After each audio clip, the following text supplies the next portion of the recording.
A guerra é uma série de catástrofes que resultam em vitória. Georges Clemenceau, primeiro-ministro francês. Fogo!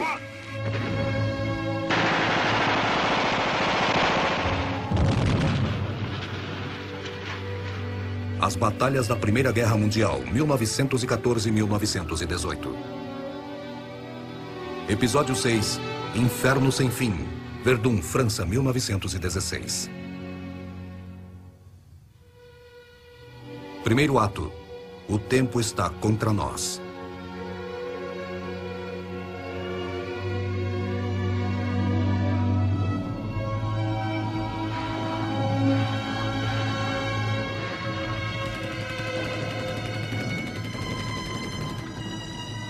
Janeiro de 1916, o segundo ano da guerra. Quando começou o novo ano, a situação estratégica dos alemães havia se estabilizado.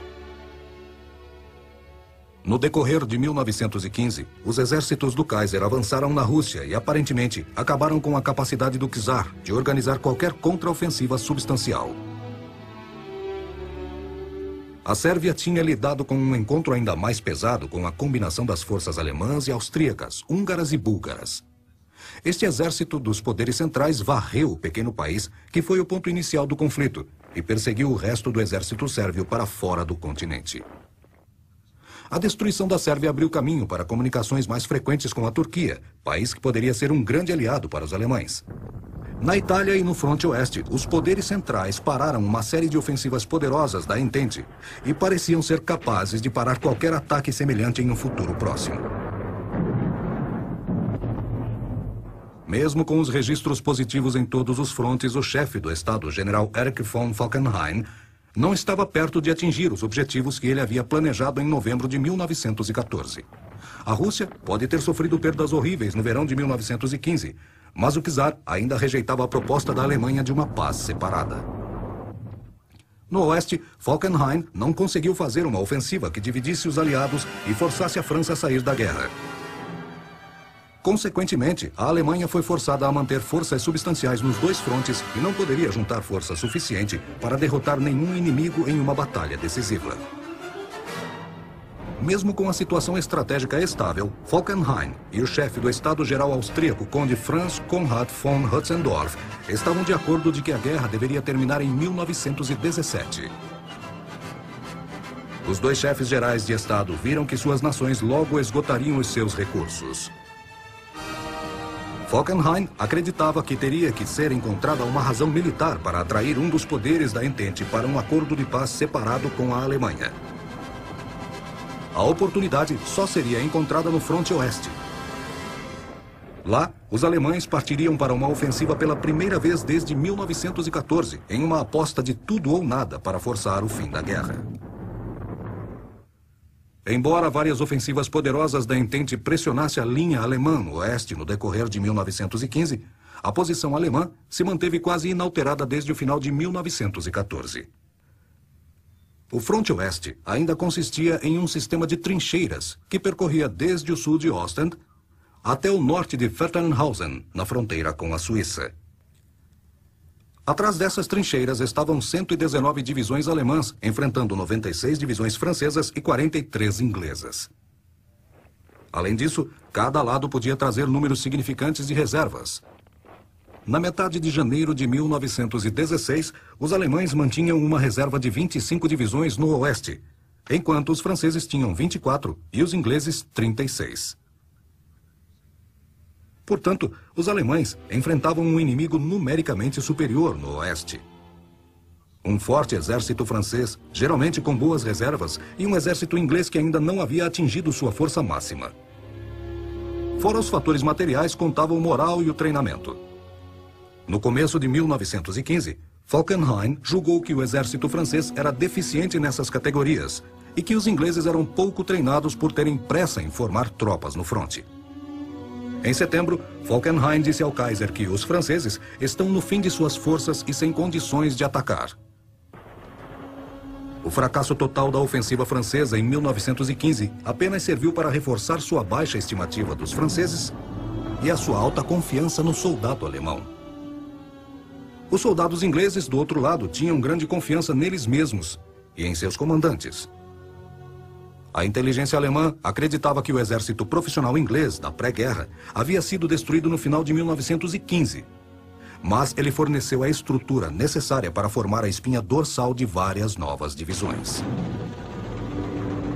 A conclusão da inteligência alemã foi de que no final de 1915, o exército inglês ainda era um inimigo em formação e o exército francês estava próximo da exaustão.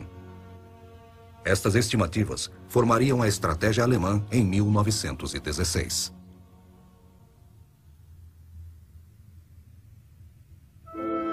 Segundo ato. Sangrem até a morte.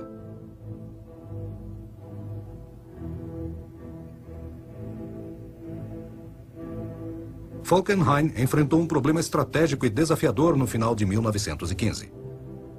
Embora tenha pensado que a Rússia fosse incapaz de uma ação ofensiva em um futuro próximo, ela não havia saído da guerra. A Alemanha ainda precisava manter forças significantes no leste para proteger contra qualquer ação russa no leste, mesmo se esta fosse limitada.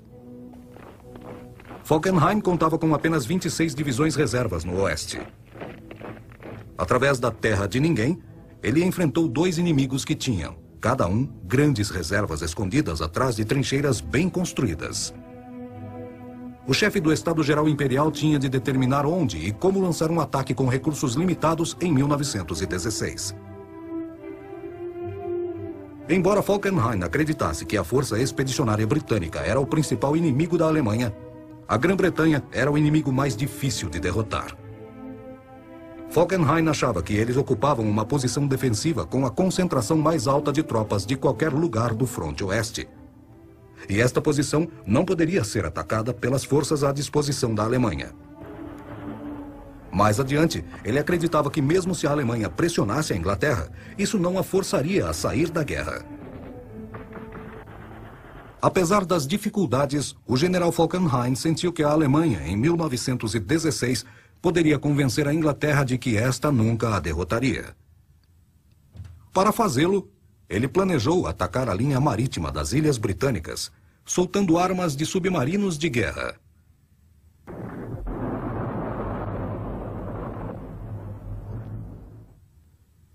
Fazendo um forte ataque ao centro da Inglaterra, ele também planejou tirar o melhor trunfo das mãos dela, atacando forte na França e destruindo a vontade dos soldados franceses de lutar. No dia 3 de dezembro, Falkenhayn informou ao Kaiser sobre os planos para as operações em 1916. O general Oberst Hans von Plassen lembrou da reunião em seu diário. O general von Falkenhayn mostrou a Sua Majestade um quadro sério, com a conclusão de que, para levar a guerra até seu fim, um ataque onde toda a força disponível já havia sido reunida deveria ser investido. Então, a Entente nos atacará no oeste e sangrarão até a morte.